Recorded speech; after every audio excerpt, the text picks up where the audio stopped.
परमजी महाराज अद्वैत आणि देवनाथजी महाराज पंडित आळंदीकर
Namaste.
सुनिया हा सामान्य महिमा संताचा नैवेद्य हत्तीचा मूर्ती जीवित मारी ठरला वाजला उदका माझी वया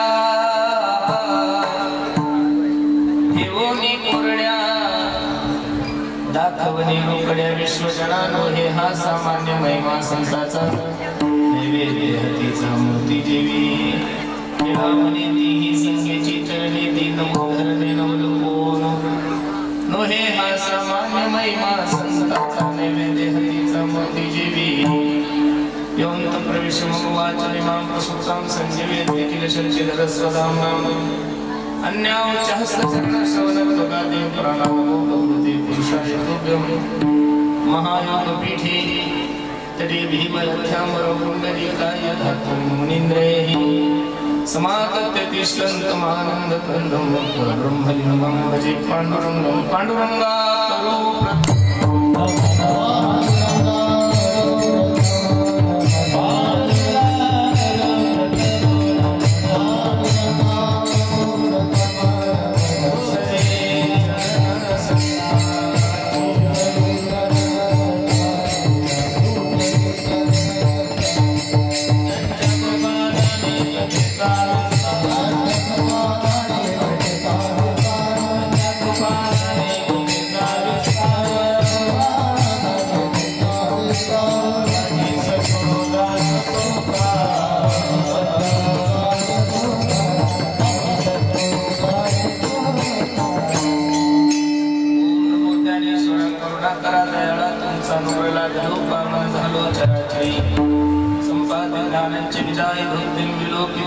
समाधि राजा थोड़ा बेस देता है डबल एकदम कम संपादे ज्ञानंच विदाय बुद्धिं विलोकितोयेन समाधि राजा वैराग्यवन्तं सुविचारयुक्तं नमामि सुखं शिरसा पुरन्तं नमो सद्गुरु तुभ्य ज्ञानदीपा नमो सद्गुरु सच्चिदानंद रूपा नमो सद्गुरु भक्त कल्याण मूर्ति नमो सद्गुरु भास्करा पूर्ण कीर्ती सेवे लागे सेवक झालो तुमच्या लागलो निरचरणा अहो स्वामी तुझ्या देवा यावरी नंतरावा अभे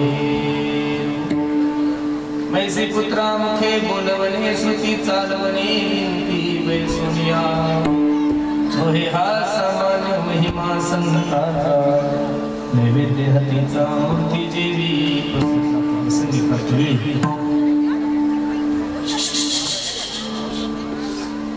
चिंतन रूपी सेवेसाठी जो निवडलेला भाग आहे जगद्गुरु जगन्नाथ देवांचे सुप्रसिद्ध साधू वैराग्याचे महाभक्त यांचे कृपापात्र शिष्य असणारे निळोबराय यांचा हा 4 चरणाचा अभंग असून या अभंगामध्ये माझे निळोबराय साधू संतांच्या संगतीचं महात्म्य सांगतात. अभंगावर काही चिंतन करण्यापूर्वी अभंगाचा प्रतिपाद्याविषयी तुम्हाला स्वरूपात समोर ठेवण्यापूर्वी थोडासा परिहार द्यायचा तो असा भव्य दिव्य स्वरूपाचा चालू असला साजी महाराजांच्या दरबारामध्ये अखंड हरिनाम सप्ताह. आता दुग्ध शर्करा म्हणजे ज्ञानोबरायचं जीवनचरित्र त्यामध्ये दुसऱ्या दिवसाची सेवा सर्व ग्रामस्थांच्या वतीने माझ्याकडे आलेली आहे. अगदी गोड नियोजन तुम्ही सर्व मंडळी केले. नजर लागेल एवढा गोड कार्यक्रम आहे. ज्ञानोबराय तुकोबराय जशी सद्बुद्धी देतील तसे या अभंगाचा विचार करणार आहोत. विठाला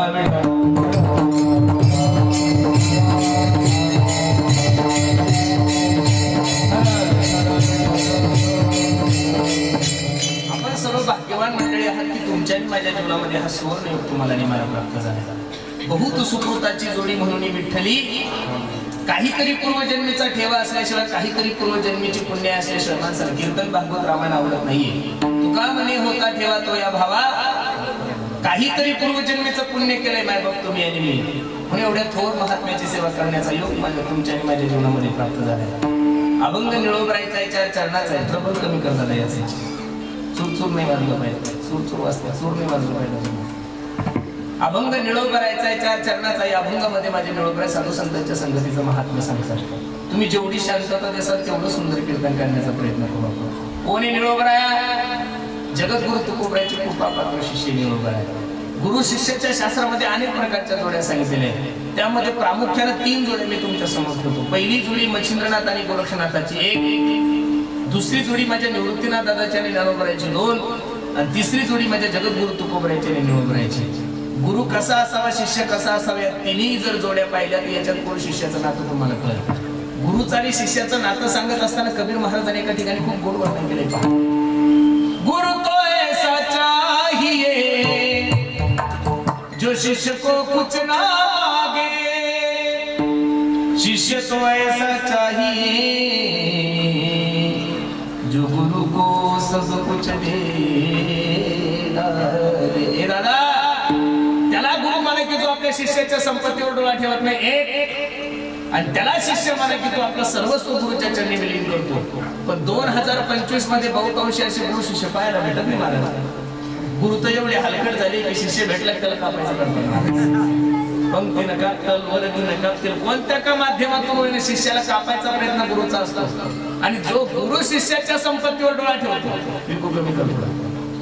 जो गुरु शिष्याच्या संपत्तीवर डोळा ठेवतो, तो शिष्य सुद्धा कधी माझा गुरु मरला, कधी मी त्याच्या प्रॉपर्टीचा मालक होईल हाच विचार करतो. मी नेहमी कीर्तनातून सांगतो, ज्या गुरुचा आपल्या शिष्याच्या संपत्तीवर डोळा आहे आणि जो शिष्य आपल्या गुरुच्या मरणाची वाट पाहतो, तो कोबराय सांगतात विठोबाची आनंद गाजाती, विठोबाची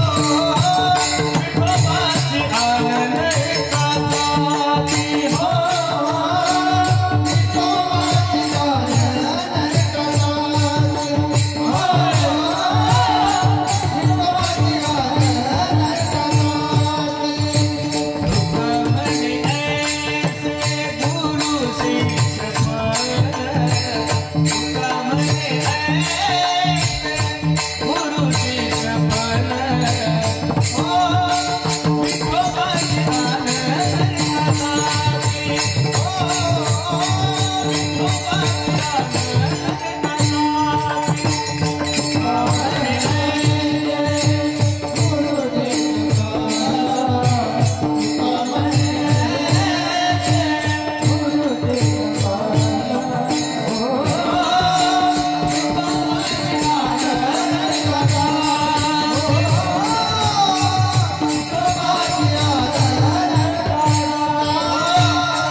तुका मने ऐसे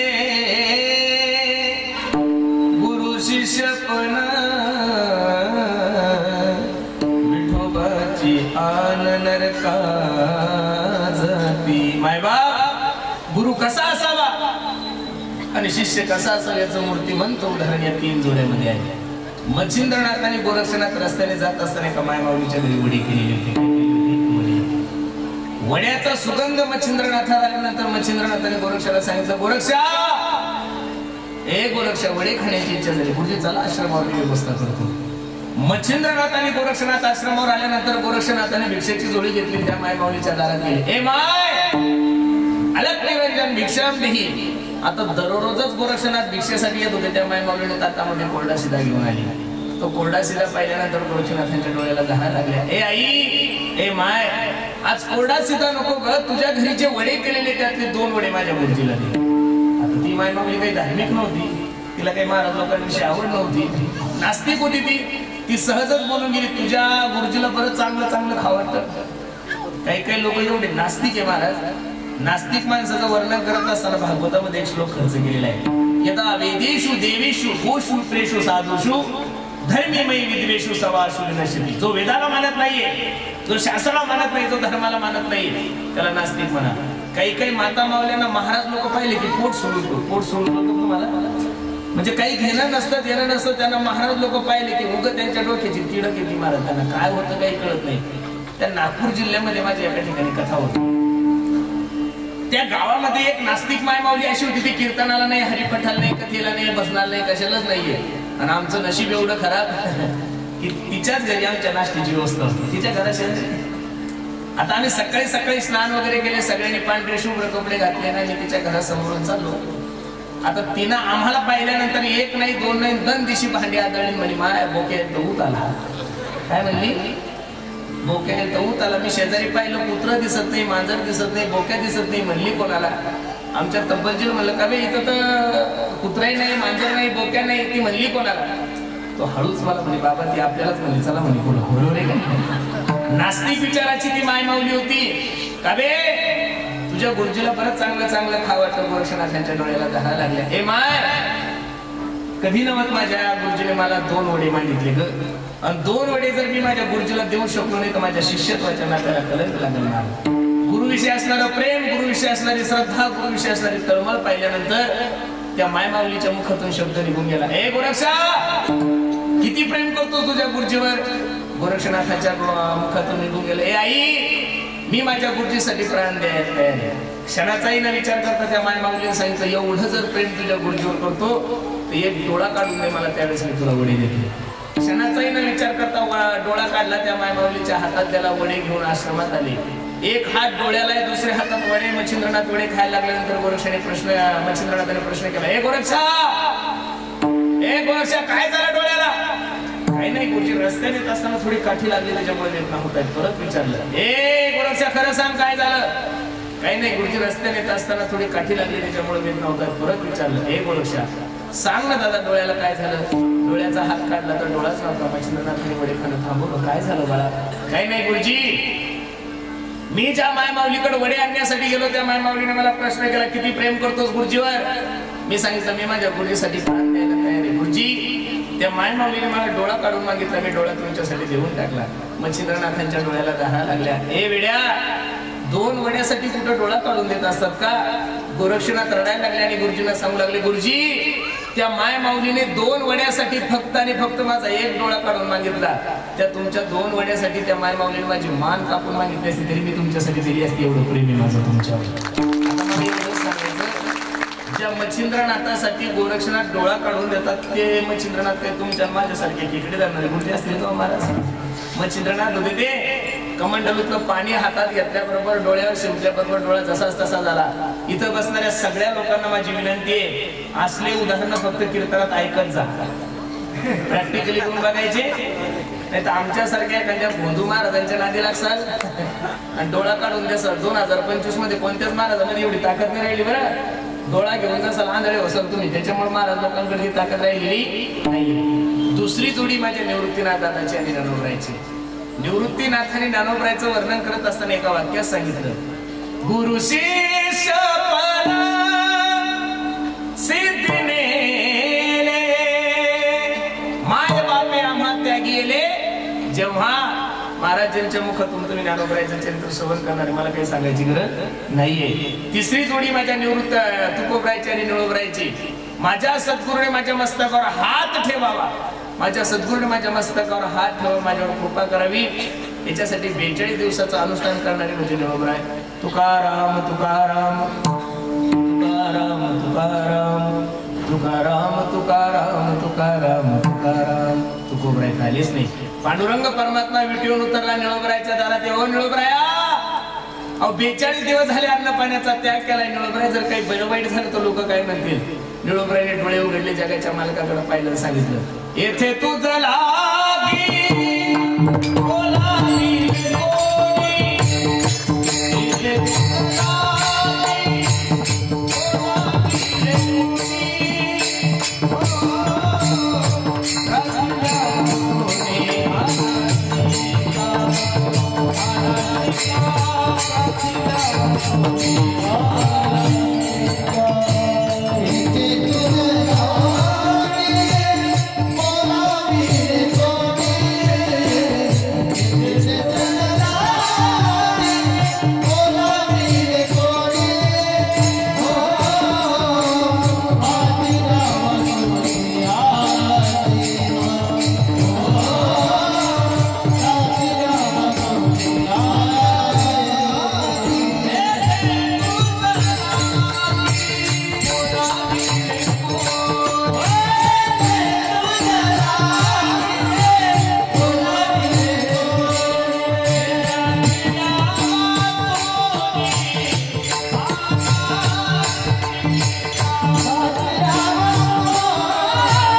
मालकाकडे पाहिला बे अबे देव आहे ना तू, तुला काही शास्त्र वगैरे कळतं का नाही? काही ठिकाणी आमंत्रण असल्याशिवाय जायचं नाही, एक. काही ठिकाणी आमंत्रण असलंय तरी जायचं नाही, दोन. आणि काही ठिकाणी आमंत्रणाची अपेक्षा करायची नाही, तीन. बसणाऱ्या सगळ्या मायबापाला माझी विनंती, मायबाप धर्माच्या ठिकाणी नावाची अपेक्षा करू नका. हल्ली सप्ताहामध्ये जेवढे लोक नावाला तरसायला लागले तेवढे लग्नामध्ये मी तरसत नाही महाराज. चुकून जर एखाद्याचं नाव पत्रिकेवर नसलं ते हलकट 7 दिवस येऊन पाहत नाही, इकडे तुझ्या पोरीचं लग्न आहे, तू काय वरबाप आहे का? अजिबात नाहीये. संप्रदायामध्ये नावाची अपेक्षा करू नका. मला तर असं अवघड झालंय महाराज कीर्तनकार झाल्यापासून, ज्याला घरात बायको विचारत नाही त्याला सुद्धा असं वाटतं कीर्तनकारने माझं वर्णन करावं. तू नेमकं आहे कोण? माणसाने माणसाचं वर्णन करणं म्हणजे गाढवान शेत खाल्लं पापनं पुण्य आहे ना महाराज. वर्णन साधूचं